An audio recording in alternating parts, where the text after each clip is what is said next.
Ok. La dirigida de hoy es sobre dos textos.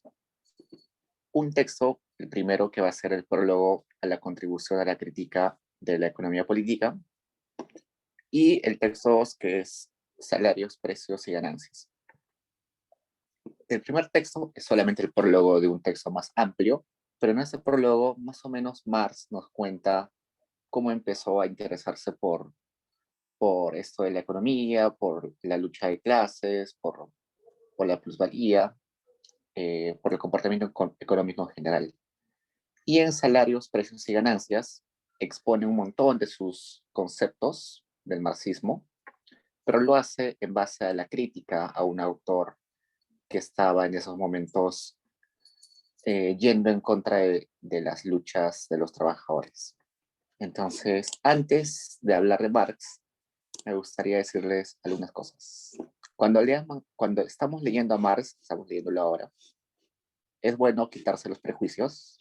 Yo sé que estamos un montón expuestos a comentarios de Marx de ambos lados, de los que aman a Marx y los que odian a Marx, pero cuando los leamos, tengamos la suficiente madurez de leerlo sin ningún sesgo, porque Marx es un filósofo, al fin y al cabo, que tiene un montón de contribuciones, y sin Marx no habría habido un desarrollo de las ideas considerable. Es uno de los pilares de la filosofía en realidad. Además, es el primer filósofo de que dijo que los pensadores no deberían quedarse en sus escritorios, sino deberían buscar cambiar el mundo. Filósofos anteriores, como Kant o Nietzsche, Nietzsche es un poco después, pero Descartes y otros anteriores a Marx, tenían esta idea de que como eran filósofos, como los griegos, tenían que estar contemplando la realidad y solamente describirla y escribiendo y nada más. Pero Marx tiene esta noción de que un filósofo no puede quedarse solamente en observar, en describir, en reflexionar, sino también tiene que volverse activista y cambiar la realidad. Eso es importante, algo importante que se puede rescatar en Marx. Y eso. Y al fin y al cabo, sin Marx no habría muchos conceptos que hoy conocemos en economía, ¿no? Así que la palabra marxismo en realidad no es una palabra mala. La palabra, bueno, leninismo o maoísmo no son sinónimos de marxismo, son aplicaciones del marxismo en diferentes contextos, que tampoco hay que confundirlos. Y marxismo es una herramienta para describir o entender la realidad. Al igual que en la sociología tenemos, perdón, en la psicología tenemos herramientas para poder entender el comportamiento de las personas, el marxismo, al igual que el marginalismo o que otras escuelas económicas, son formas de entender o formas de aproximarse a un mismo fenómeno, en este caso el fenómeno económico. Entonces, eso. Y algo más. Marx nos va a hablar de un capitalismo, pero es un capitalismo que él vivió, no es un capitalismo que hoy vivimos. Cuando Marx vivía y escribía, evidentemente, el capitalismo era muy distinto. No existían, por ejemplo, las grandes bolsas de valores que están totalmente descentralizadas del mundo como hoy. No había globalización, no había intercambio global tan frecuente o tan intenso como hoy. En esa época, usualmente, los dueños de las fábricas eran los que gerenciaban las fábricas. Hoy en día sabemos que la gerencia de las fábricas y la propiedad de las fábricas está muy desarraigada. Por ejemplo, Apple tiene millones de dueños, ¿no? Porque las acciones las tienen millones de personas o miles de personas, pero la gerencia está en manos de unas cuantas personas. Eso hubiera sido impensable en la época de Marx. La época de Marx era una época donde no existía mucha innovación o tan fuerte innovación como la que tenemos hoy, que es muy rápida. No había una economía de la información. Entonces, todo el capitalismo de Marx es un capitalismo muy distinto. Entonces, eh, eh, tratemos de pensar como si estaríamos en la época de él, ¿no? Para entender lo que él está diciéndonos. Ok, dicho eso, empecemos. Entonces, como su compañera nos dijo, hay un buen dato que ella nos dijo, que el 5 de mayo, hoy, sería su cumpleaños, que nació en 1818, y particularmente es interesante que haya nacido en Londres.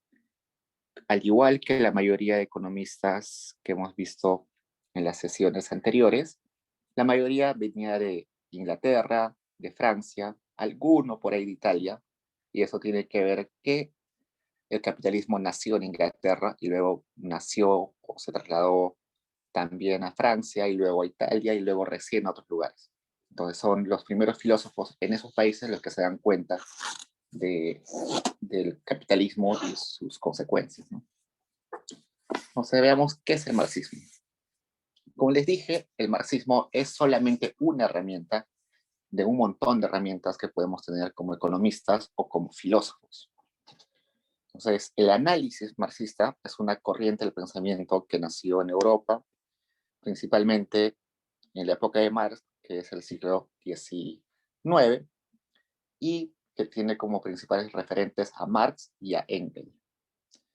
Marx y Engels tuvieron un, una constante conversación entre ellos, escribieron juntos, pero también tenían un montón de correspondencia. Y lo interesante es de que al combinar sus ideas, lograron crear dos grandes aportes a la filosofía. Uno, que es el materialismo dialéctico, y otro que es el materialismo histórico. Eh, por ejemplo, Engels era una persona que más se aproximaba al comportamiento humano desde la sociología, desde el comportamiento cultural, desde el comportamiento que es más por tradición, y Marx se aproximaba más al comportamiento humano desde una óptica de poder, de cómo el poder condiciona el comportamiento, de cómo la producción condiciona la forma de vivir y de comportarse y de pensar de las personas. Entonces, la unión de ambos hizo bastante rica todos los libros o todos los textos que escribieron. Entonces veamos, acá nos dice, materialismo dialéctico. No vamos a tocar materialismo dialéctico porque eso es ya puramente filosófico, pero más o menos lo que tratan de decir el materialismo dialéctico es que las ideas son materia prima de las ideas. Ustedes recuerdan que había filósofos, seguro en letras estudiaron algo de filosofía, y ahí dicen que cuando tienes una tesis, a esa tesis se le presenta una antitesis, y cuando se contrapone la tesis por la antítesis sale una síntesis, ¿no? Entonces, una idea, luego viene una idea que la contradice, y cuando chocan estos dos, se genera como un consenso, una nueva idea, ¿no? Entonces sería esa la síntesis.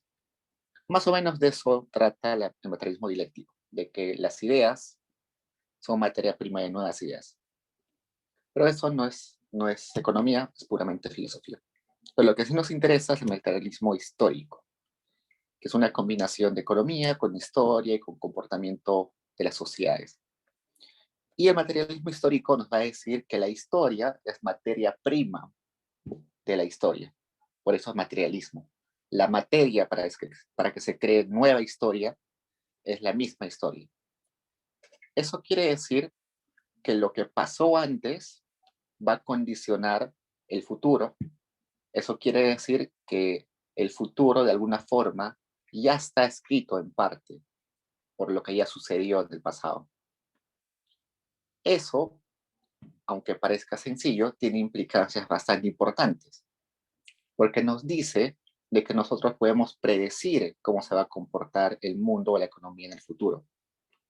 Podemos predecir cómo van a ser las relaciones de poder en el futuro. Podemos predecir cómo el sistema de producción va a evolucionar. Bueno, es bastante interesante porque Marx combina historia, economía, sociología, algo que hoy día ya se perdió en la economía estándar que tenemos, ¿no? Hoy vemos a la economía como una ciencia lógica. Tenemos supuestos, de esos supuestos, por lógica, tienen que surgir conclusiones, pero no nos paramos a preguntar qué dice la historia, no nos paramos a preguntar cuáles son las motivaciones extraeconómicas de las personas. Okay. Entonces, eso, todo lo que vamos a ver hoy está enfocado en eso de materialismo histórico.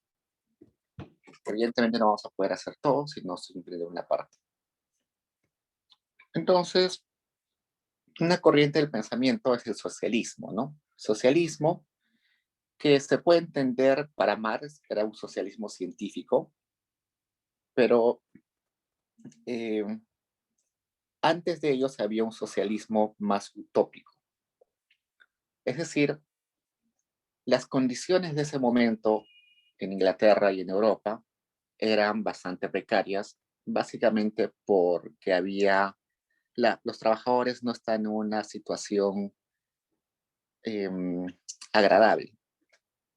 Eran explotados, había trabajo infantil, no ganaban lo suficiente para subsistir, había hacinamiento, enfermedades, eh, la gente migraba de las zonas rurales a las grandes ciudades industriales, no había condiciones de trabajo, trabajaban más de 10 horas al día, a veces 16 horas por trabajar, a veces ni regresaban a sus casas, sino se quedaban en el trabajo a dormir, entonces era muy precario. Eso, de alguna forma, trajo la idea de que podría cambiar esa situación con un socialismo, es decir, socializar los medios de producción. Pero eso era una idea un poco eh,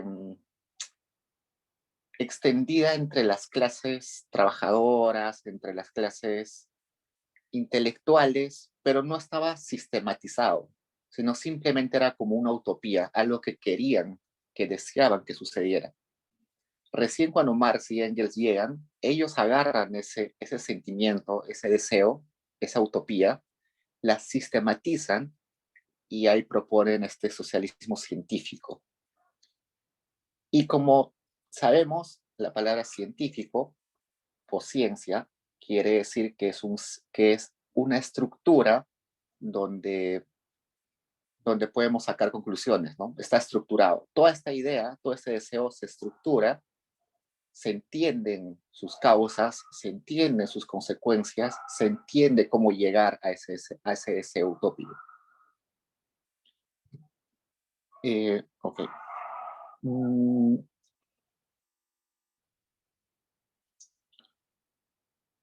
Entonces, ese deseo que tenían de cambiar la sociedad o las relaciones de poder en la economía lleva a Engels y a Marx a escribir varios textos, ¿no? Uno de ellos es este panfleto que ponen ahí, que es Das Kapital, y también luego van a escribir, años después, Marx va a escribir el Manifiesto Comunista, ¿no? Pero que no vamos a ver ahora. ¿Qué más?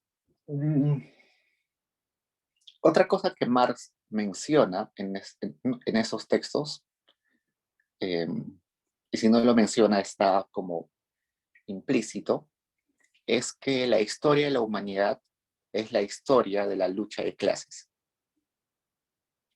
Eso quiere decir que en toda época ha existido dos bandos o más bandos que han estado en constante pugna. Esa pugna ha sido originada por asimetrías de poder. Había algunos con poder, otros sin poder, y evidentemente esa asimetría hacía que los que no tenían poder busquen el poder. Y como esas clases tenían eh, objetivos distintos, terminaban en un conflicto. Y ese conflicto, que es la lucha de clases, terminaba desembocando en un cambio de estructura social. Entonces Marx dice que eso se ha repetido una y otra vez en la historia. Entonces, la pregunta es, si existe contraposición de intereses entre clases sociales, ¿esas clases sociales han sido las mismas en el tiempo? No. Él nos va a decir que al inicio las clases eran, por ejemplo, el que tenía tierras y el que no tenía tierras. Luego, el que era el feudal y luego el que no era feudal, el que era siervo. Recién en el capitalismo hay otras nuevas clases que se va a llamar el burgués o capitalista y el obrero. El capitalista, el que tiene capital, y el obrero, el que está despojado del capital. ¿Qué más? Entonces, para entender a Marx hay que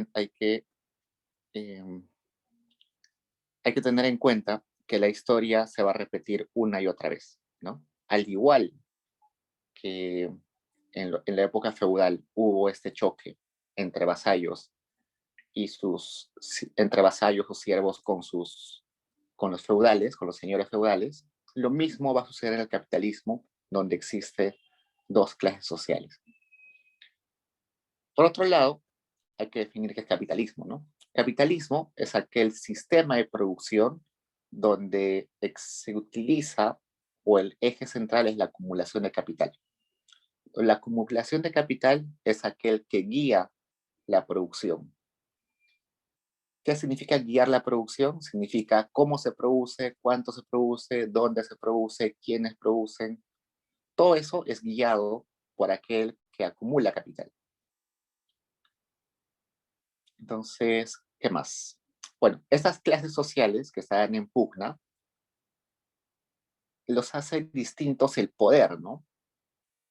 Son distintos porque tienen diferentes niveles de poder. O uno tiene poder y el otro no tiene poder. Pero, ¿qué le da poder a una clase social? Le da poder eh, que Dios lo haya designado como nobles.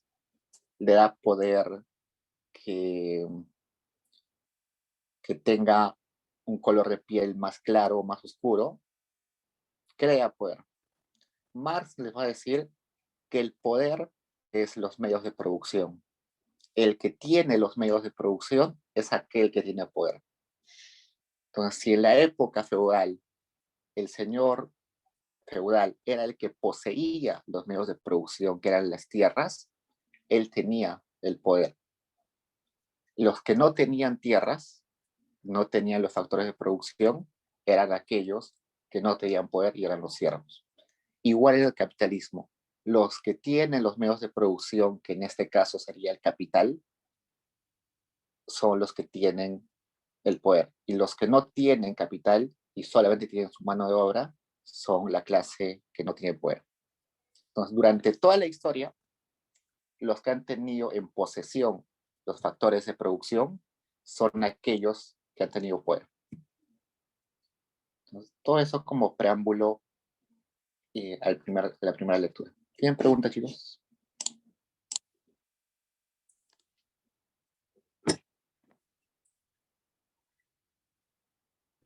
Diego, disculpa, ¿dijiste medios de producción o factores de producción?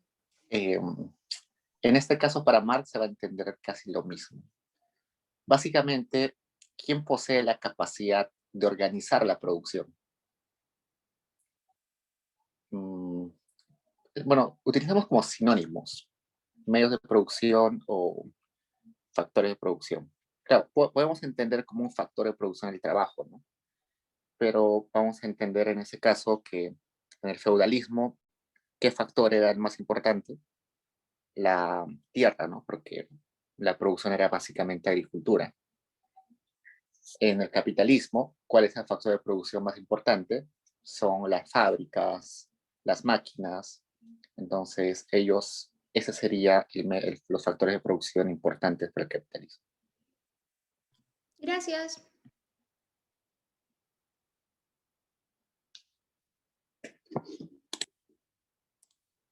Entonces, vayamos a la primera lectura. Entonces, veamos qué dice. La concepción materialista de la historia, o lo que hemos llamado hace un rato materialismo histórico, es el marco de análisis por excelencia del marxismo para estudiar la economía, el modo de producción y el progreso histórico del cual es inseparable. De todo lo que les he dicho hace un rato, se puede derivar de que la historia es en realidad historia de la producción, ¿no? Porque en todo momento las relaciones entre personas, las relaciones entre clases, la forma de vida de las personas, todo giraba alrededor de la producción que existía en ese momento. Y evidentemente producción es sinónimo o es parte de la economía, ¿no? Okay. El marco materialista. El marco del materialismo histórico plantea observar la historia como un progreso de modo de producción a base de análisis de las relaciones sociales de producción y consecuentemente la dinámica de la clase vigente. Entonces, para estudiar la economía, según Marx, hay que fijarnos en cómo es la producción. Y acá hay un texto interesante, o un extracto interesante del texto que ustedes tenían, donde hemos resaltado cosas, cosas que a veces no aparecen juntas, términos que no aparecen juntos usualmente. A ver, leamos. El resultado general al que llegué y que una vez obtenido sirvió de hilo conductor a mis estudios puede resumirse así.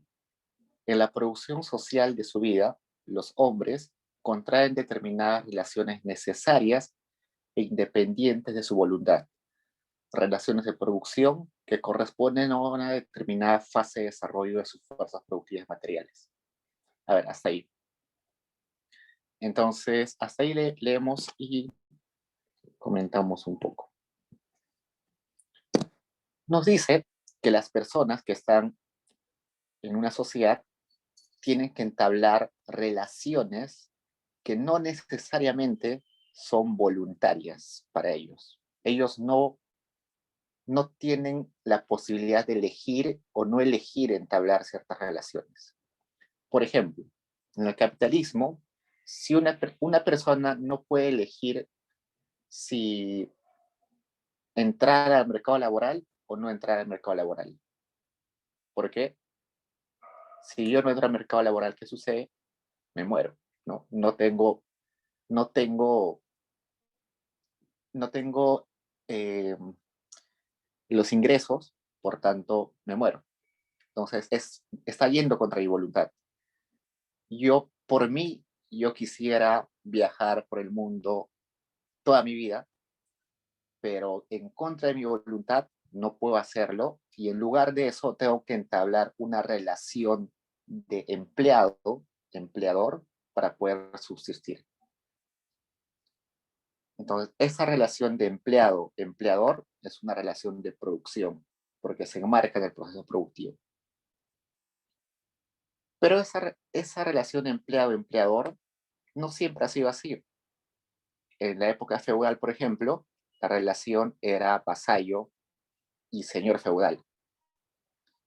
Y ahí también los sirvientes o los vasallos no podían elegir ser vasallos o no serlos. Estaban obligados a entablar esa relación de ser sirvientes de alguien más, porque si no, simplemente no podían acceder a los bienes necesarios para subsistir. Entonces, ahí ya nos da una noción de que las relaciones que nosotros tenemos en nuestra sociedad, al menos las relaciones productivas, a quién le compro, qué produzco, en dónde trabajo, todas las relaciones están enmarcadas en el tipo de producción que existe, en el tipo de producción feudal, el tipo de producción capitalista, y como estoy inmiscuido en ese entorno, yo no puedo elegir no entablarme o no engancharme en ese método de producción. Sí o sí tengo que hacerlo. A ver, y seguimos. El conjunto de relaciones de producción forma la estructura de la economía de la sociedad. La base real sobre la que se levanta la superestructura jurídica y política a la que corresponden determinadas formas de conciencia social. El modo de producción de la vida material condiciona el proceso de la vida social, política y espiritual en general. Y acá viene quizás la frase más interesante. No es la conciencia del hombre la que determina su ser, sino por el contrario, el ser social es lo que determina su conciencia. Vayamos por partes. Entonces, todo este conjunto de relaciones que existe en el capitalismo, por ejemplo, donde yo soy empleado, hay un empleador, el empleador seguro tiene una relación con sus gerentes, con sus proveedores, todos ellos son relaciones de producción porque participan en el proceso productivo. Todo eso forma una estructura, que hoy llamamos una estructura de producción capitalista, ¿no? Y esa estructura se cimienta en un aparato jurídico y político, ¿no? Por ejemplo, un aparato jurídico es la protección de los derechos de propiedad, los derechos intelectuales, ¿no? Sin esa protección del derecho de propiedad, no podría existir la producción capitalista. En el feudalismo, sin la jurisprudencia que existía de que los siervos no podían comprar tierras y de que la tierra solamente se le daba a los nobles, sin esa estructura eh, de las leyes, no hubiera podido existir el feudalismo. Y por otro lado, también la política. La política, que es las relaciones de poder, también son sustento de la estructura económica, ¿no? Si, por ejemplo, los trabajadores no tienen representatividad política, no tienen poder de decidir o de ser elegidos como autoridades, evidentemente la estructura económica productiva se va a mantener siempre igual, porque no van a poder reclamar. Igual, si en la época feudal se les negaba el acceso a tomar decisiones a los sirvientes, entonces, evidentemente, el feudalismo se perpetuaba en el tiempo, ¿no? Entonces, la política nos habla de quién tiene el poder en las decisiones de una sociedad. Y eso es importante para mantener la estructura económica, capitalista, feudal o lo que quieran. Entonces, toda esta estructura, superestructura jurídica y política termina formando una conciencia social.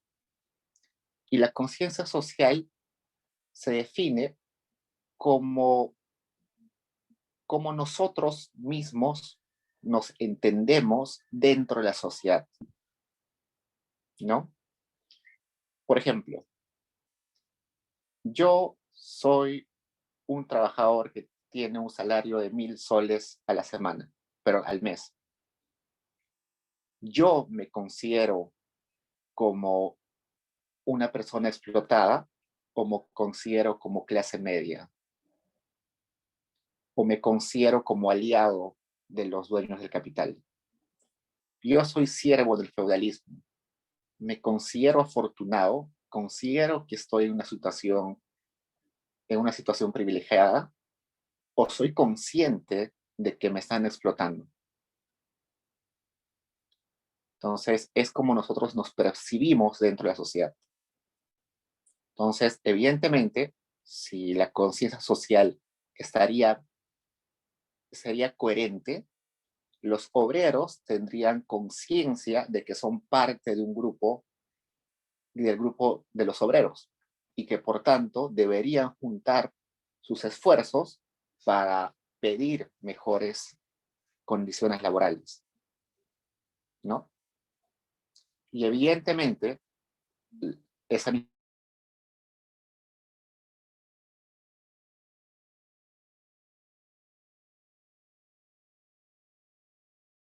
de este grupo y por tanto deberían proteger sus intereses. Entonces, eso se le llama conciencia social, como nos vemos dentro de la sociedad. ¿Qué más? Vayamos acá. El modo de producción de la vida material condiciona el proceso de la vida social, política y espiritual. Entonces, si yo estoy en un modelo de producción feudal, donde la producción está condicionada por quién tiene tierra y quién no tiene tierra, entonces yo me voy a comportar como una persona que no tiene tierra si soy siervo. Entonces, mi vida social, las fiestas a las que vaya, las amistades que tenga, van a ser de ese tipo. Si yo estoy dentro de los siervos, evidentemente soy consciente de que no puedo participar en las elecciones como autoridad. Y seguro también me voy a condicionar a que tengo que respetar o tengo que contraer las mismas ideas o el mismo punto de vista que toda mi clase, ¿no? Entonces, eso nos va a llevar a lo que finalmente acá hice, esta última oración.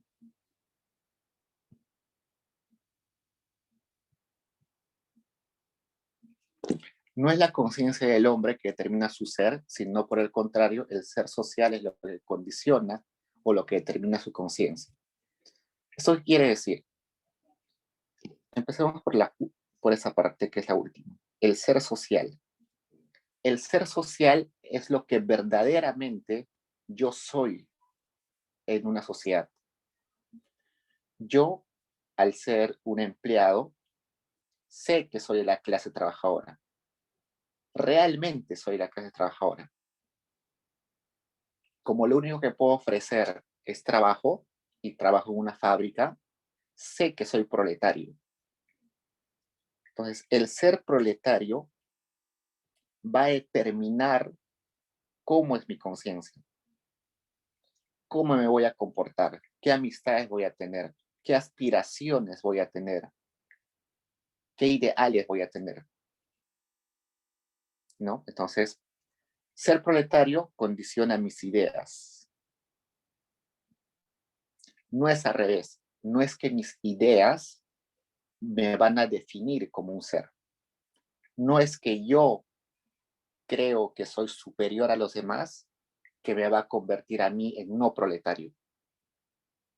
No es que yo creo que soy más inteligente que los demás y más hábil que los demás que va a determinar mi situación o mi jerarquía de la sociedad. Entonces, ahí está, por ejemplo, idea, no quiero ser muy tosco al explicar esto, pero hay esta idea de que gente muy pobre, que está despojada del capital, que lo único que tiene es mano de obra, termina defendiendo los intereses de aquellas personas que sí tienen capital. Lo obvio no sería que si yo soy despojado de capital y soy un proletario, no tendría que velar por los intereses de mi clase. ¿No? Eso sería lo obvio. Pero hay personas que hacen lo contrario, ¿no?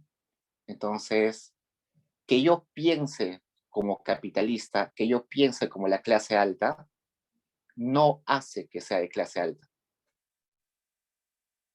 ¿no? Lo que hace que yo sea de clase alta es que tenga los medios de producción. Lo que hace que yo sea proletario es que tenga o que solamente posea mi trabajo. Y eso me va a determinar mis ideas, mi conciencia.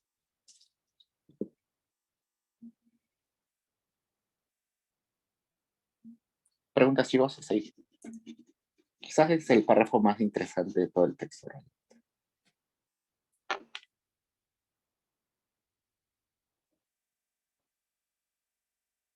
Y bueno, esto de que eh, este ejemplo que les puse, que hay personas de la clase proletaria que terminan argumentando, protegiendo los intereses de la clase alta o la clase capitalista, se le llama alienación. La alienación es cuando yo me comporto o tengo una conciencia social distinta a mi ser social, que no coincide con mi ser social. Yo estoy pensando, estoy teniendo conciencia de una clase a la cual no corresponde mi situación en la sociedad.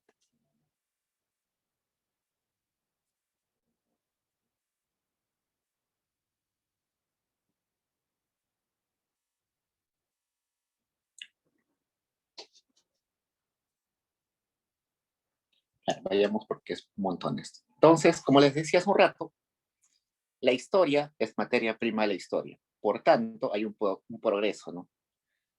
Esta slide no me interesa mucho porque es un resumen. Este es el que me interesa. Entonces, lo que Marx nos va a decir es lo siguiente. El sistema económico o sistema productivo que estuvo primero en el mundo fue el comunismo primitivo, que le va a llamar el orden originario, donde habían pequeñas unidades productivas que eran tribales, que recolectaban y cazaban y que compartían recursos. Ahí, ¿cómo era la producción? La producción era descentralizada, ¿no? Cada uno producía lo que necesitaba. No necesitábamos de intercambiar porque todo estaba a la mano. Que no haya habido una organización no quita que sea un sistema productivo. Era un sistema productivo porque era repetitivo y porque tenía sus reglas, ¿no? La gente solamente tomaba lo que era necesario para subsistir.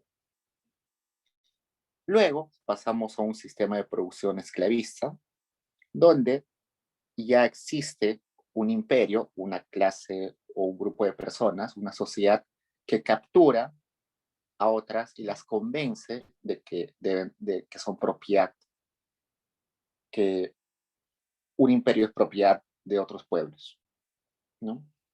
Y luego pasamos a la producción feudal, de la que hemos hablado un poco, donde existe un señor feudal y existen los siervos o vasallos. Y de esa producción feudal pasamos a la producción capitalista, que es la que vivió nuestro amigo Marx y que hasta hoy seguimos viviendo. Él le llama una sociedad burguesa, donde hay grandes capitalistas, hay unidades productivas industriales de producción que se sostienen con el trabajo proletario. Entonces, la pregunta es, ¿cómo hemos pasado de estos sistemas de producción?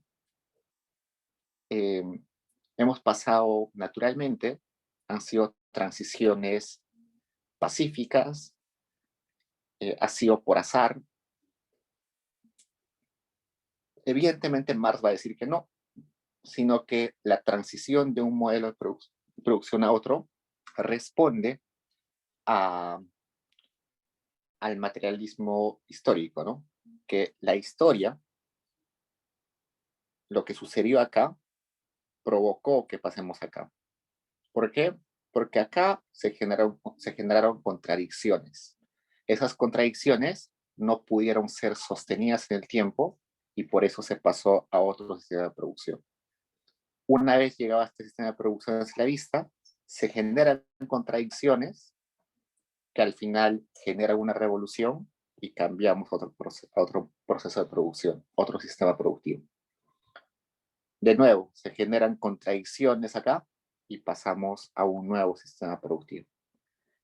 Y si eso se ha repetido varias veces, evidentemente en el capitalismo se van a generar contradicciones y luego deberíamos pasar a otro sistema productivo. La pregunta es, ¿a qué sistema productivo? Marx, en algunas partes, da a entender de que vamos a regresar a un comunismo primitivo o algo parecido a un comunismo primitivo, pero en el medio vamos a tener un socialismo. Entonces, el socialismo va a ser el camino al comunismo. Pero eso no porque Marx lo quiere así, no porque Marx incita que sea así, sino porque Marx ve que ya sucedió en el pasado, que estas revoluciones, o bueno, que estas contradicciones en todos los procesos productivos generaron revoluciones que cambiaron el sistema productivo. Entonces, es inevitable, según esa experiencia, que el capitalismo acumule contradicciones y luego termine desapareciendo. Entonces, acá nos va a hablar exactamente eso. ese cambio de un sistema a otro se le va a llamar revoluciones. Y acá tenemos otra cita de Marx. Al llegar a una fase determinada del desarrollo de las fuerzas productivas materiales, es decir, de un sistema productivo, la sociedad entra en contradicción con las relaciones de producción existentes, o lo que no es más que la expresión jurídica de esto, con las relaciones de propiedad dentro de las cuales se ha desenvuelto hasta ahí. De formas de desarrollo de las fuerzas productivas, estas relaciones se convierten en trabas suyas y se abre así una época de revolución social. Al cambiar la base económica se transforma más o menos rápidamente toda la inmensa superestructura erigida sobre ella. Cuando se estudian esas transformaciones, hay que distinguir siempre entre los cambios materiales ocurridos en las condiciones económicas de producción. En resumen, mientras va avanzando un sistema productivo, se van creando nuevas necesidades. Esas necesidades no van a ser satisfechas por el mismo sistema, de modo de que va a haber una contradicción ahí, algo que no resuelve este sistema productivo, genera descontento, genera revueltas, de modo que un momento es insostenible y se cambia a otro sistema. Y al momento de cambiar a otro sistema, esa superestructura política y jurídica que vimos hace un rato también va a cambiar rápidamente. Y veamos con más detenimiento este grafiquito, es muy interesante. Entonces, ¿cuál fue o cuáles fueron, en resumen, esas contradicciones que hicieron que pasemos de sistema económico a otro? Por ejemplo, del comunismo primitivo a la producción esclavista, resultó que empezó a descubrirse la agricultura y el surgimiento del sedentarismo. Entonces, cuando estábamos en el comunismo primitivo, recolectábamos, teníamos simplemente un afán de subsistencia, la gente se movía de un lugar a otro, sacaban las frutas en un lugar, me movía a otro, sacaban los animales que cazaba, me movía a otro. Pero llega un momento en que se desarrolla la agricultura, se domestican algunos animales y también plantas. Entonces, ahí surge el sedentarismo. El sedentarismo y la agricultura ya no pueden existir en un sistema comunismo primitivo, porque en el sistema comunista primitivo lo que sucedía era que cada uno producía para él mismo, ¿no? O ni siquiera producía, sino simplemente recolectaba. Pero si hay agricultura, ya necesito algún sistema de organización o de apoyo entre personas. ¿No? Necesito quizás un grupo de personas que trabajen la tierra. Yo no puedo trabajar solo la tierra. Entonces, el surgimiento de eso nos va a llevar a la producción esclavista. Luego de la producción esclavista, pasamos a la producción feudal cuando hay la abolición de la esclavitud. Y la producción feudal pasamos al capitalismo con la revolución industrial y la abolición de la servidumbre. Entonces, estas tres que estoy marcando acá son las revoluciones que llevaron a cambiar el sistema productivo o el sistema económico. Vamos a entrar más en detalle luego. Eso simplemente es para que vean que esas tres revoluciones son revoluciones bastante importantes. Okay. Entonces dijimos que para Marx la historia de la humanidad es la historia de la lucha de clases. Entonces tenemos que ver ese antagonismo o esa contradicción de clases. Entonces, ya dijimos esto, que la base de las revoluciones es que existe una acumulación de contradicciones, ¿no?, en el sistema de producción. El término de contradicción parte de la lógica dialéctica de Hegel. Como dijimos, cuando hay una idea, a esa idea se contrapone otra idea y luego, al momento de chocar, surge una nueva idea, ¿no? Igualito acá. Hay un sistema productivo, luego aparece la posibilidad de entrar a otro tipo de producción, chocan entre ellos y de ahí surge algo nuevo. Entonces, evidentemente, en ese proceso de contradicciones del método de producción o las contradicciones que se acumulan, va a haber un antagonismo entre los que defienden cierto tipo de producción y los que quieren cambiar. Entonces, esa es la base para que haya las revoluciones. Dos grupos que están defendiendo diferentes tipos de producción. Pero, ¿qué es lo que determina quién está en qué clase? ¿O quién determina cuántas clases hay? Lo que determina las clases sociales son las relaciones de producción. La división de clases también es eh, también es determinada por las relaciones sociales de producción. Entonces, que, aquel que se dedica solamente a dar trabajo va a ser una clase distinta de aquel que no necesita trabajar porque tiene capital, o aquel que no necesita trabajar porque tiene tierras. Y acá vamos a regresar a estas revoluciones, pero describiendo un poquito más. Entonces dijimos que para pasar del comunismo primitivo a la producción esclavista, habíamos tenido esta revolución económica, que es el descubrimiento, el desarrollo de la agricultura y el sedentarismo. Entonces, resulta que al momento de haber esta posibilidad de producir en unas tierras eh, constantes, porque ya no te mueves, sino estás en un solo lugar, ya se forman tribus, comunidades más organizadas. Entonces, esta organización ya hace imposible que las personas puedan vivir aisladas unas de otras. Antes podías vivir simplemente con tu familia y no te juntabas con nadie más. No era necesario cooperar entre ellos. Pero una vez que se genera esto del sedentarismo y la agricultura, necesitas cooperar. Entonces hay un grupo de personas, un grupo de líderes que está buscando que los demás cooperen, que entre todos cooperen. Pero evidentemente hay grupos que tienen más poder que otros. Quizás más poder porque son más numerosos, o porque tienen más armas, o porque son más fuertes biológicamente, o porque tienen las mejores tierras quizás. Entonces, en ese intento de cooperar unos con otros, no hay una cooperación simétrica, porque hay algunos que tienen más capacidades que otros.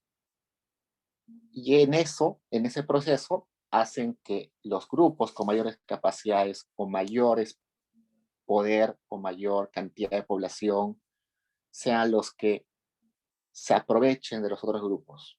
Entonces ahí es donde nace el esclavismo. Llegamos acá al esclavismo en esa contradicción. Luego de la producción esclavista pasamos a la producción feudal con la abolición de la esclavitud. Y la abolición de la esclavitud, en ese intermedio, en esa revolución, surge esta controversia o este antagonismo entre esclavos y amos, ¿no? Inicialmente, los esclavos estaban convencidos que ese era su lugar en la sociedad y que estaba predeterminado por alguna fuerza mayor, una fuerza divina, no sé. Pero luego con el tiempo, los esclavos se dan cuenta que no necesariamente debe ser así. Entonces ya empiezan a luchar por tener más libertades, ¿no? Primero empiezan a decir que los hijos de los esclavos quizás ya no deberían ser esclavos. Otros dicen que deberían ser retribuidos quizás con algún tipo de dinero o tener épocas de descanso. Entonces, en esa contradicción entre los reclamos de mayor bienestar desde los esclavos y la resistencia de los amos a ceder un poco, es que se pasa a esta producción feudal. Entonces, la producción feudal ya no es que yo soy esclavo tuyo, sino que yo te doy la posibilidad de que trabajes en mis tierras. Entonces, yo sigo siendo dueño de las tierras, igual que en la producción esclavista, pero ya no soy dueño tuyo como persona, sino que te doy la libertad de que trabajes en mis tierras a cambio de que me sirvas en algunas cosas. Es como un desfogue de esta restricción total de libertad en el esclavismo. Ya ahora las personas son libres, pero condicionadas a que, a que condicionadas a que tengan algún servicio al dueño de la tierra. Y así es como llegamos a la época feudal, que es una época que se extiende bastante tiempo. No tanto como el esclavismo, pero se extiende bastante tiempo. Y luego dijimos que acá sucedía esto de la revolución industrial, ¿no? Se inventan nuevas formas de energía, o bueno, energía con vapor, eh, la división de trabajo es posible, todo lo que vimos con nuestro amigo Smith. Entonces, en este caso resulta que eh, al momento de crear fábricas, o al momento de crear la posibilidad de producir a gran escala, las personas o los siervos, perdón, ya no están incentivados a trabajar en la tierra, sino ahora están llamados a trabajar en la industria, porque su bienestar va a ser mejor, ¿no? Ahora ya no solamente estás restringido a tu tierra, a lo que buenamente el señor feudal te podía dar, sino ahora puedes migrar a una tierra pero puedes migrar a una ciudad y trabajar, vender tu trabajo en una fábrica. Entonces, esa salida de gente desde, las tierras feudales hacia las ciudades deja finalmente a los señores feudales sin mano de obra. Y sin mano de obra no se pueden producir nada en, la,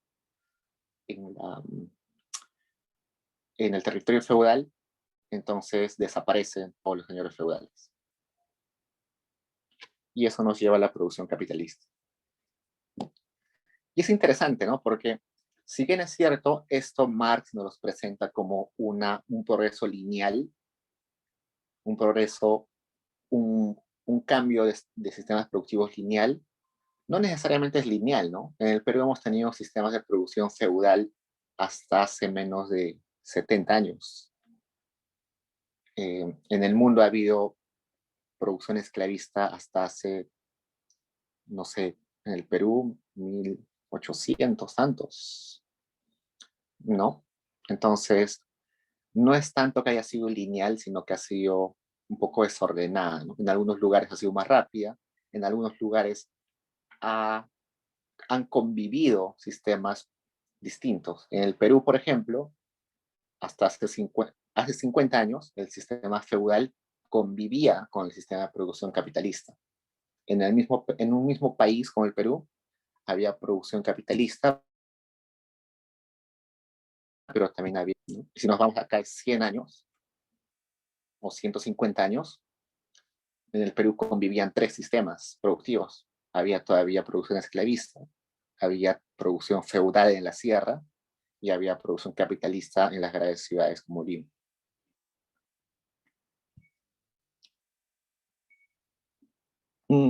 Ok, entonces el trabajo de Marx y Engels no es incitar a que el capitalismo muera.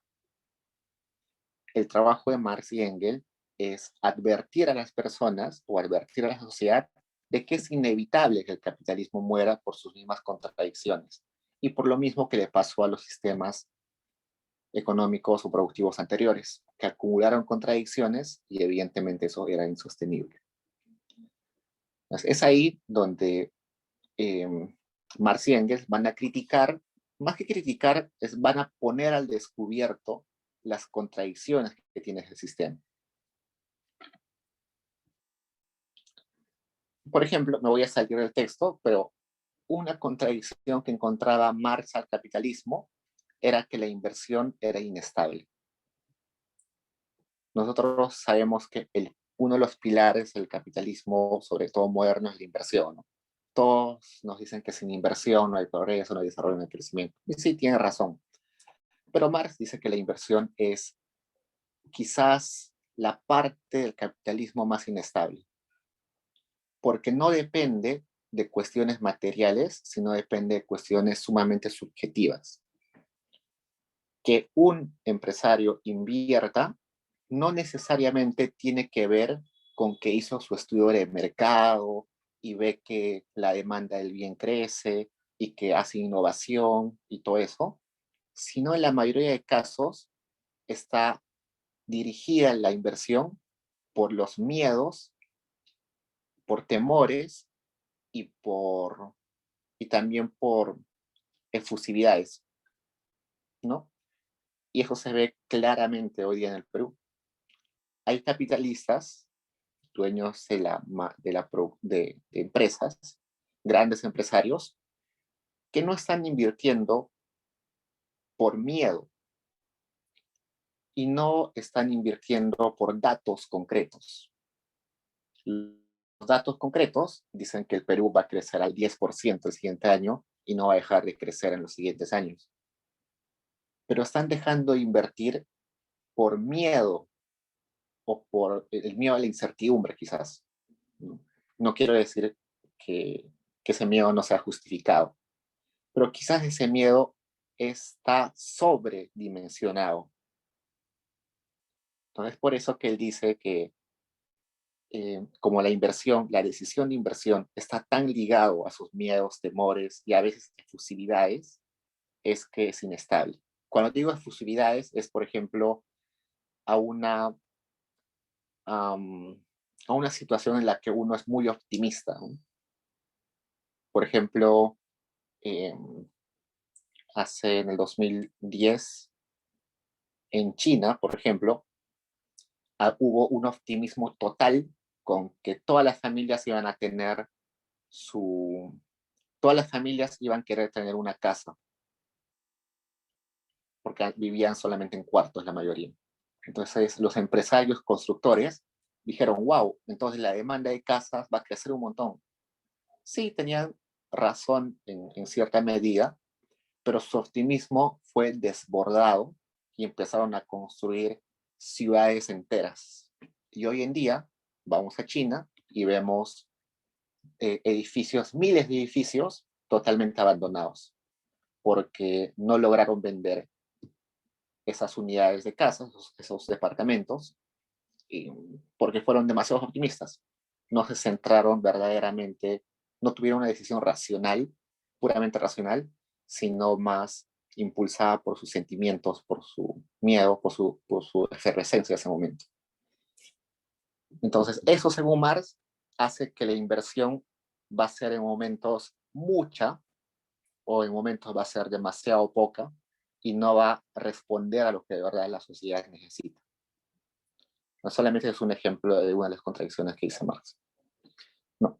Frente a todo esto del antagonismo de clases sociales, Marx va a identificar a dos clases sociales. Los capitalistas, que son los dueños del capital, ya lo dijimos un montón de veces, y el proletariado, que van a ser los obreros, que simplemente son aquellos que están despojados de capital y lo único que tienen para vender es a ellos mismos, su mano de obra.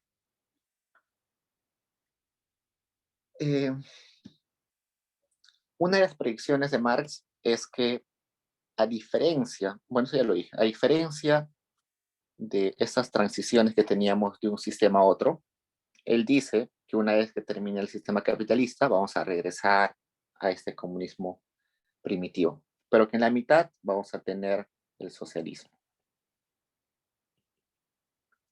Y ojo, de vuelta, no es que Marx dice, no es que Marx incita a que eso suceda, sino Marx dice que así va a suceder inevitablemente.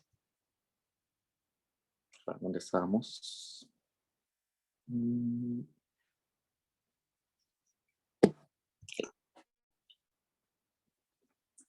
No sé, ya lo dijimos, la abolición de la esclavitud, ascendió a una clase intermedia. Ya.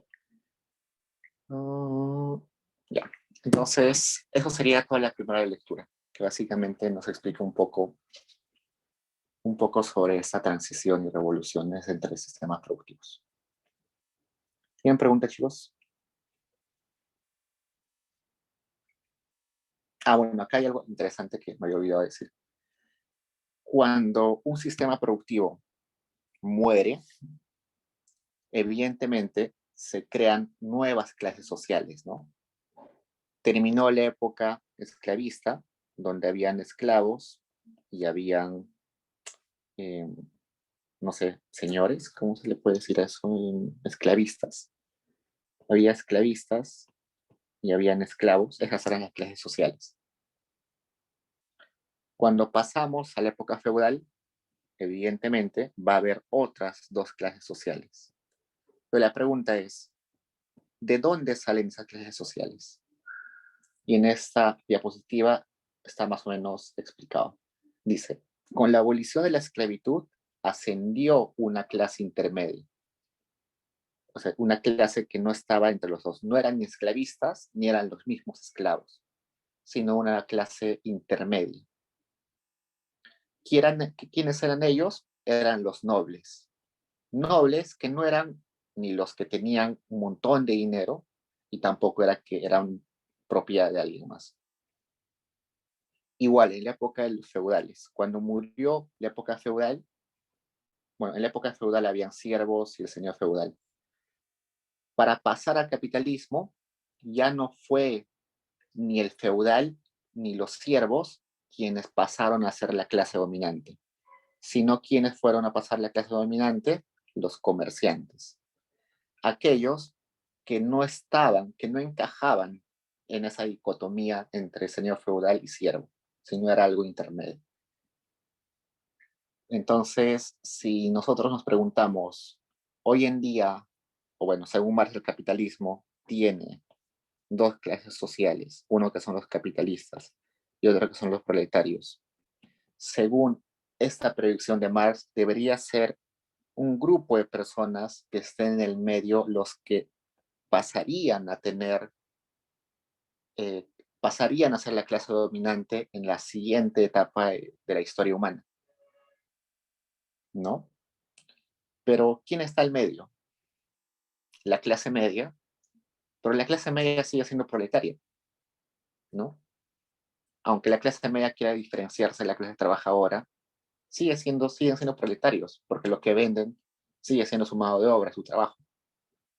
Sí, pueden tener un departamento que lo alquilan, pero siguen siendo proletarios, porque ese departamento simplemente es, eh, es parte de lo que trabajaron que se acumuló, ¿no? Sí, pueden haber acumulado algo de capital, pero esa acumulación de capital, no es nada en comparación a la gran acumulación de capital que tienen los que de verdad son clase alta o clase capitalista. Entonces, si bien es cierto, la clase media en teoría debería ser la que tome y sea la nueva clase dominante, esa clase media sigue siendo clase proletaria. Entonces, lo que predice Marx es que los que van a dominar en la siguiente etapa de la historia van a van a ser los proletarios, los mismos proletarios. Y a eso se le va a llamar socialismo, donde los proletarios van a ser los que van a ser la clase dominante, los que van a dirigir la economía de la sociedad. Pero eso, evidentemente, va a llevar a que todos seamos proletarios, al final y al cabo, al fin y al cabo. Entonces, como todos vamos a ser iguales, porque todos vamos a ser proletarios, eso quiere decir que vamos a regresar a una situación en la cual no habían clases. ¿Y dónde no habían clases? Acá, ¿no? En el comunismo primitivo.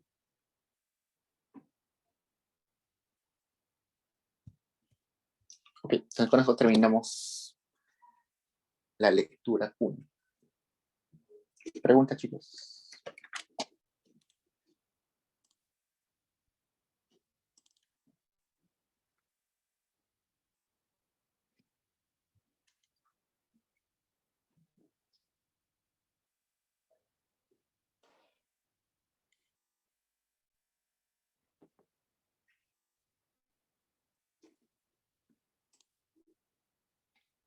Okay, vayamos a la lectura 2, que es un texto que escribió Marx en respuesta a otro intelectual de la época, que iba en contra de las revueltas proletarias. Entonces, en la historia, cuando vivía Marx, ya existían los sindicatos.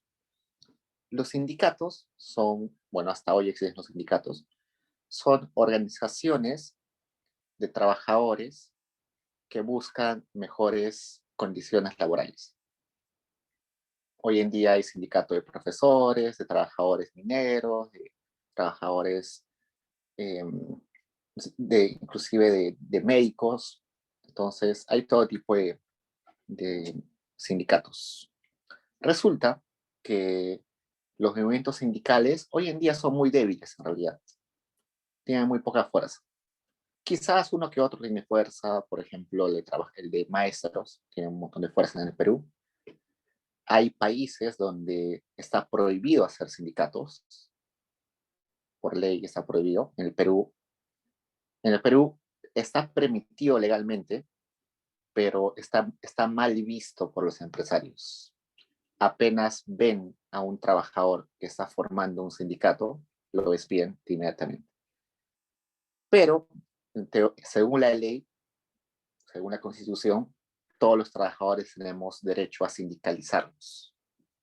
Pero evidentemente eso va en contra de los intereses de los empresarios, ¿no? Y los sindicatos tienen una tarea importante y crucial en la vida económica de un país, en mi opinión. ¿Por qué? El mercado laboral es un mercado donde hay un montón de asimetría de poder. Ustedes imaginen que quieren negociar, ustedes imaginen que trabajan en una gran multinacional. Ustedes son, no sé, un consultor que trabaja ahí todos los meses, contratado, y quieren negociar un aumento de salario.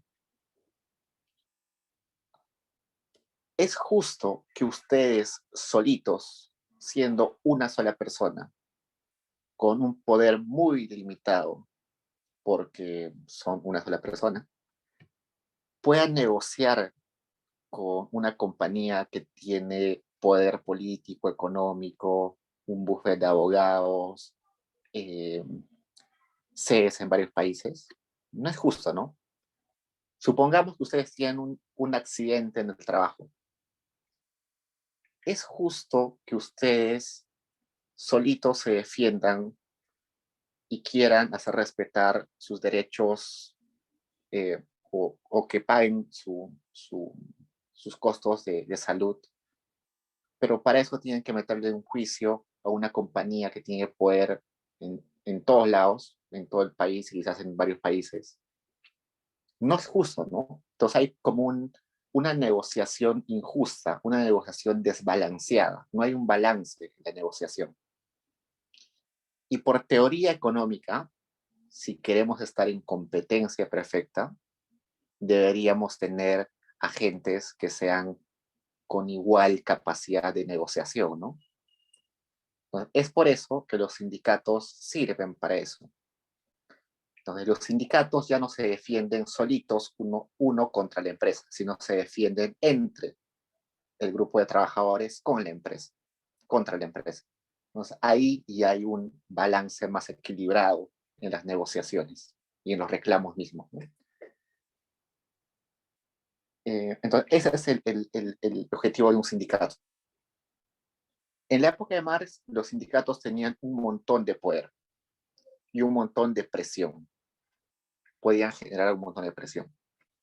Hoy, si tú preguntas a los trabajadores en cualquier sector si están dispuestos a pertenecer a un sindicato, la mayoría te va a decir que no, por un montón de cosas. Quizás por miedo, porque igual tienen que aportar algún dinero para mantener al sindicato, tienen miedo que los despidan, o simplemente están tan convencidos de que su situación es inmejorable, que así es la vida y ya no se puede hacer nada, o están simplemente resignados que no quieren estar en un sindicato, aceptan lo que venga de la empresa.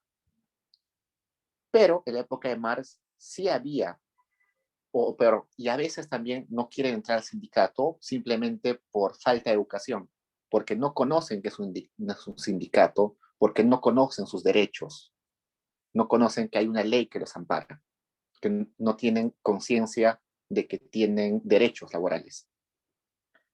Pero en la época de Marx, coincidentemente, había una sociedad de proletarios bastante bien educados.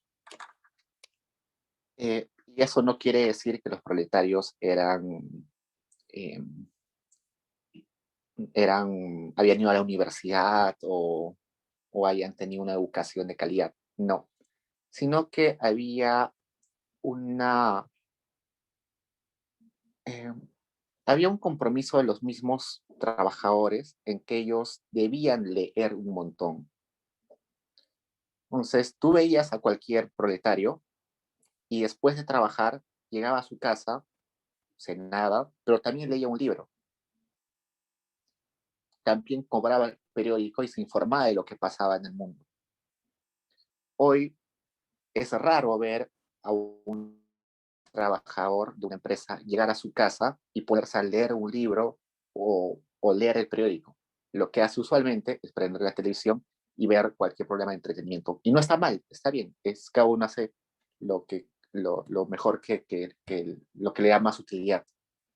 Pero eso puede, que tú te quedes solamente viendo televisión y entretenimiento, puede hacer que tú estés dejando de lado, eh, estés dejando de informarte de tus derechos, ¿no? Estás como en una situación de desconocimiento.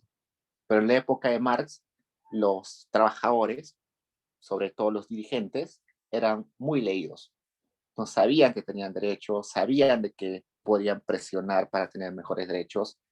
Entonces, cuando iban a pedir algo a las empresas o a negociar a las empresas, iban con un montón de sustento. Y como todos tenían conciencia de que era justo pedir cosas, pedir mejoras a su situación, todos los trabajadores querían pertenecer al sindicato.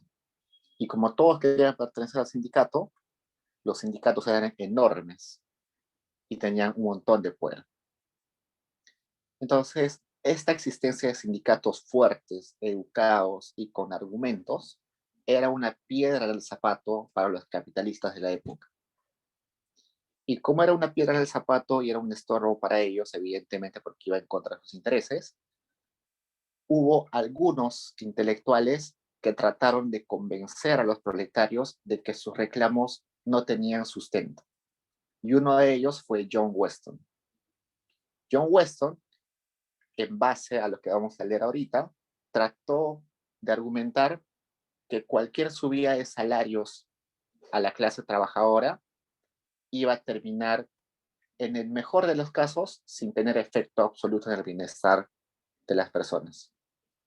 O inclusive un aumento de salarios podía perjudicar el bienestar de los trabajadores. Entonces, con eso, ¿qué les estaba diciendo? No reclamen aumentos de salarios porque no va a cambiar nada o los va a empeorar. Entonces, veamos qué decía John Weston. John Weston decía primero que el volumen de la producción nacional es constante, que se va a producir siempre lo mismo. Es irreal, evidentemente, pero es lo que decía. Y además decía que la suma de salarios reales también era constante. Cuando hablamos de salarios reales, estamos hablando de lo que yo puedo comprar con mi salario. Yo gano, por ejemplo, 1,000 soles, eso sería mi salario nominal. Si yo transformo esos 1,000 soles en panes, por ejemplo, con 1,000 soles puedo comprar 10,000 panes, mi salario real son 10,000 panes, ¿no? Porque es lo que yo puedo comprar con mi salario. Y según él, eso era constante. ¿Por qué era constante? Porque como la producción, que es evidentemente lo que se puede comprar, es constante, entonces los trabajadores en un salario están limitados a comprar una cierta cantidad fija. Pero, bueno, esas dos afirmaciones van a intentar sostener lo siguiente, que el aumento de salarios no genera ninguna mejora a los obreros y que evidentemente no es necesario reclamar, por tanto no es necesario tener sindicatos. Entonces, ¿cuál es su argumento? Su argumento es, yo te aumento salarios, pero al aumentarte salarios, el salario es un costo en la producción, y como es un costo de la producción, el costo de producir todos los bienes aumenta, por tanto el empresario va a tener que subir el precio de todos los bienes. Todos los bienes aumentan en precio, entonces los trabajadores tienen que comprar sus bienes a un mayor precio. Entonces, es como si tu salario real no hubiera cambiado. Tu salario nominal aumentó, mi salario de 1.000 soles aumentó a 2.000 soles, pero como ahora los panes cambiaron de precio y se duplicaron, voy a poder seguir comprando 10.000 panes, a pesar de que nominalmente se aumentó mi salario. Entonces, Marx va a decir que no, que esas premisas no son ciertas. Primero dice que el volumen de la producción no es constante, y tiene razón. ¿Por qué? Porque los factores de producción no son constantes. La población crece, por tanto, evidentemente la cantidad de mano de obra crece, se descubren nuevos recursos, se descubren nuevas tecnologías, entonces va aumentando la cantidad de producción. Hay más maquinarias cada vez más, hay más capital cada vez más, por tanto, aumenta la producción. Entonces, ese primer argumento de, de John Weston no es cierto. Y luego que la suma de salario real que sea constante tampoco es cierto.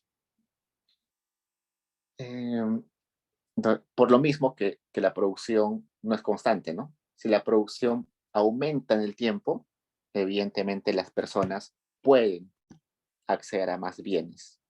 Y además, el costo de los salarios en la producción solamente es una parte de los costos, ¿no? Cuando yo compro un pan, solamente, digamos, el 10% es costo de salarios, un 40% es costo de la harina, lo demás es depreciación del capital, lo demás quizás es ganancia del productor. Entonces, que a mí me dupliquen el sueldo no implica que los precios de los panes se dupliquen. Quizás pueden aumentar el precio, pero en una menor medida. Y por otro lado, los precios están determinados evidentemente por la cantidad de trabajo, pero también por el valor extraído por los empresarios. Y ese valor extraído de los empresarios puede ajustarse, ¿no? Si los costos, si por un pan el empresario está ganando 0.1 centavo, quizás si aumenta el costo de la mano de obra, eh, el empresario puede sacrificar su ganancia y ganar un poquito menos, ¿no? Para compensar el costo. No necesariamente tiene que subir el precio. El precio puede subir o puede mantenerse o puede bajar por 1.000 otros factores. Ok, eso elegimos. Vamos corriendo un poco. Ya, bueno, acá. Hay una explicación más interesante de esto. Entonces, ¿qué sucede? Según Marx, dice lo siguiente. Si aumentan los salarios, eso, en primer momento, lo que va a hacer es aumentar el poder adquisitivo de los obreros, en el corto plazo, ¿no? Me duplican el sueldo ahorita, entonces, en mi cabecita, yo sé que voy a poder comprar el doble de cosas, ¿no? En el corto plazo, yo sé que voy a poder comprar el doble de cosas. Aumenta mi poder adquisitivo. Y ese poder adquisitivo lo puedo destinar a dos cosas. Uno, a comprar bienes de primera necesidad, que Marx va a llamar departamento de primera necesidad, o puedo destinarlo a bienes de lujo. ¿A cuál de ellos se va a ir la mayoría de ingresos o la mayoría de mi salario nuevo, de mi aumento de salario? Se va a ir a esa parte, ¿no? A los de primera necesidad. Evidentemente, ante un aumento de salarios a un obrero, no va a ir de frente a comprarse un Porsche, ¿no? Lo primero que va a hacer, seguro, es mejorar su alimentación o llevar a un mejor colegio a sus hijos. Entonces, la mayoría de su aumento de salario se va a ir a esa parte de primera necesidad. Entonces, sí, en ese mercado de bienes de primera necesidad se va a generar un exceso de demanda. Como la mayoría de personas ahora tienen más dinero, pero la producción sigue siendo constante, entonces hay un exceso de demanda. Como muchos quieren comprar esos bienes, suben los precios inevitablemente, ¿no? Suben los precios y como los precios suben, también le conviene al productor porque también va a tener un poco más de ganancia. Se venden más cosas y se venden a mayor precio, también ganan los empresarios.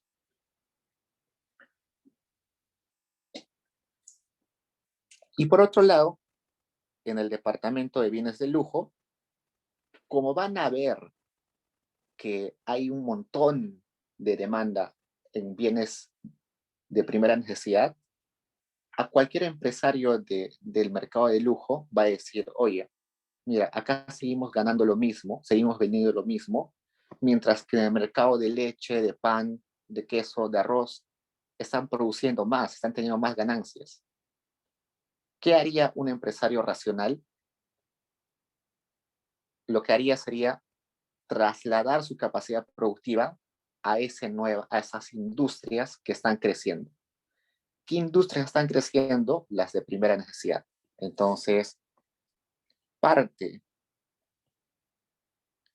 de los empresarios que trabajan en bienes de lujo van a dejar de producir bienes de lujo para irse al mercado de primera necesidad donde hay más demanda. Entonces van a entrar nuevas empresas, más competencia.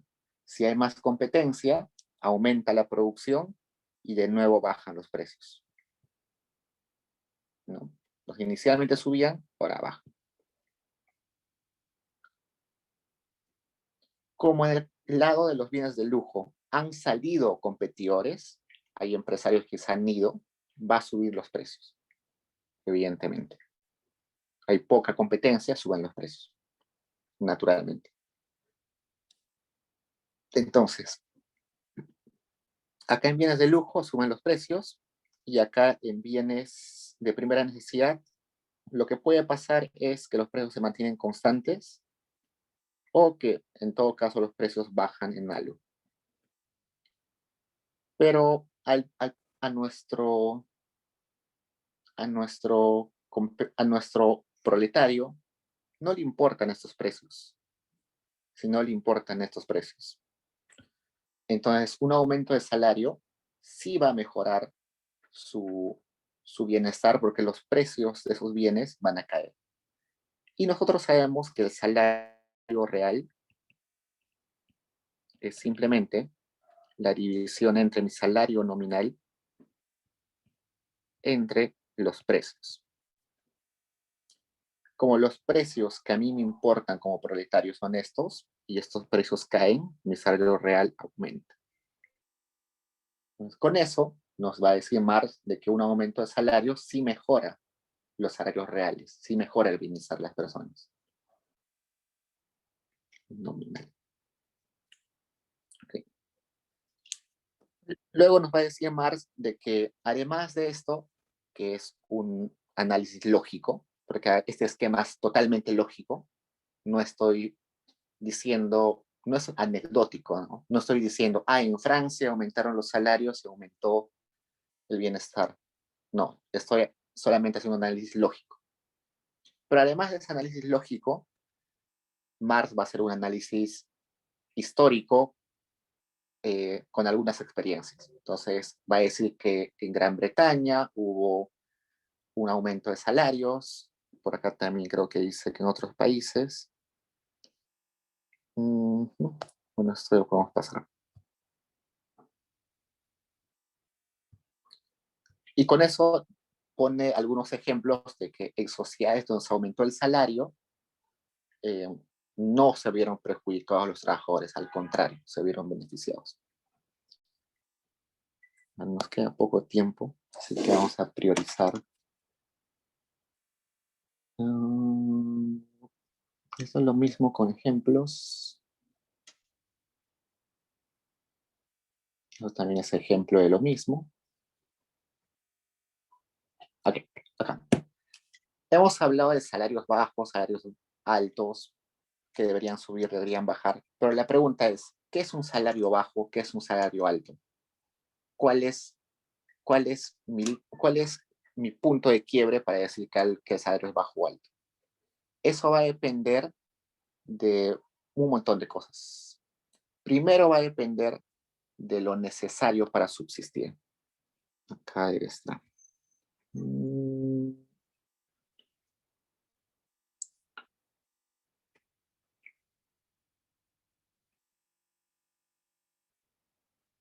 ¿Dónde estamos?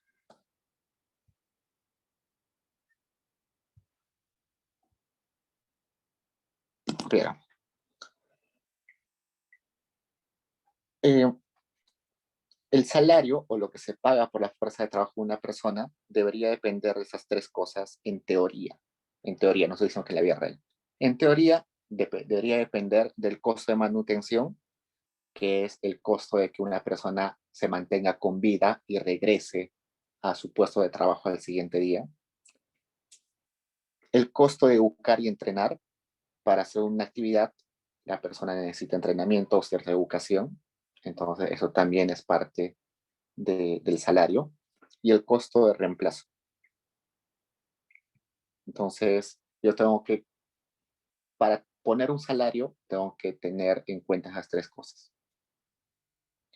Luego Marx va a preguntar, ¿qué determina el precio de las cosas? Y ahí es donde nace esto de la teoría valor-trabajo.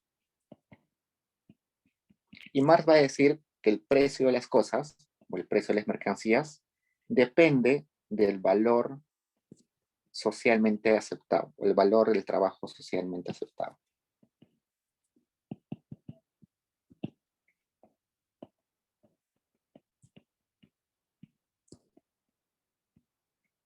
Cuando hablamos de valor socialmente aceptado, estamos diciendo del valor de mercado, en realidad. Entonces, el trabajo, evidentemente, es de distinta calidad en las personas, ¿no? Hay personas que son más productivas, otras que no, otras que se demoran más tiempo en hacer en algunas actividades. Y él va a decir que si, por ejemplo, yo quiero poner el precio a una mesa, esa mesa va a tener el precio de la cantidad de trabajo que se requiere para hacer esa mesa. Pero puede haber una persona que se demora 2 días en hacer la mesa y otra que se demora 5 días en hacer la misma mesa. ¿Cuál de los dos utilizo para poner el precio? Tengo que utilizar lo que la sociedad acepta como, como lo justo, entre comillas. Entonces, si me dice la sociedad o el mercado que lo normal es que una mesa sea trabajada por 2 días y nada más, ese debe ser el precio o ese debe ser el trabajo que determina el valor o el precio de los bienes. Por otro lado, nos va a decir que existe la plusvalía. La plusvalía es la parte de la producción que se apropia el capitalista. Entonces, los trabajadores están tan ensimismados en trabajar y en ir a todos los días a su puesto de trabajo que se olvidan de que su sueldo se paga solamente con algunas horas de las que ellos están en la fábrica. Entonces, tienen 8 horas de trabajo, pero su salario solamente se paga con la producción de 2 horas. Las 8 horas restantes son horas que no están sirviendo para pagar el salario del trabajador, sino se están yendo para la ganancia de nuestro capitalista. A eso se le llama la plusvalía, esa diferencia. Y es la apropiación del trabajo por el capitalista. Y eso es la principal fuente de ganancias o beneficios de un capitalista. No es que el capitalista esté ganando porque tenga capacidad productiva o porque tenga las mejores fábricas, sino que la mayor cantidad de sus ganancias deriva de ese robo, entre comillas, o apropiación del trabajo del obrero. Ahora, chicos, ya deberíamos tener control. Evidentemente Marx es demasiado extenso, así que pueden entrar ya a su control. Ya, justo os lo acabo de habilitar.